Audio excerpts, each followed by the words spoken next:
household and you have a good support system, you don't necessarily experience all the ills or have the same perspective that certain people who did grow up poorer than you have, who did grow up in a place where they were more likely to experience that discrimination. Oh, wow. So, like, what do you feel is the most common misconception about discrimination?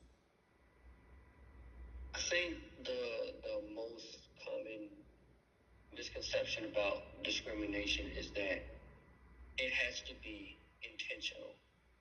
You know, people think of like racism as like when we think of racism as a form of like discrimination.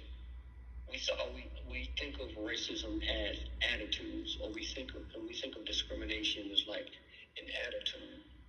But I think there's a difference between malicious intent and bias, or confirmation bias. They're two different things, but they both affect racism.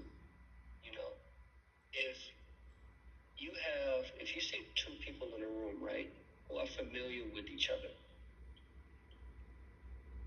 and then you sit another person who's just succinctly different. Those two people who understand each other, if they're getting an interview, you're more likely to pick the person who's more familiar to you. You have that understanding, that familiarity makes you feel more secure and makes you feel safe. So that kind of bias is an inherent discrimination. I don't like to think of it like that, but it is.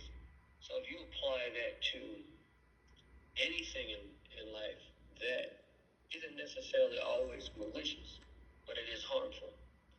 And so people think when they think of racism or they think of discrimination, they think of, oh, you're black, so therefore we'll deny you. Oh, you're this, so therefore we'll deny you. And they think of it as being intent. But someone doesn't have to be malicious or have malicious intent to discriminate against you. I think that's one of the biggest ones. Well, thank you, Derek, so much for sharing with us. Is there anything else you would like to add? No, I just want to say thank you for having me on the podcast, and I hope it goes well. Well, thank you so much for being here. And I'm Vanessa Shanks, and join us next time on Dare to Speak.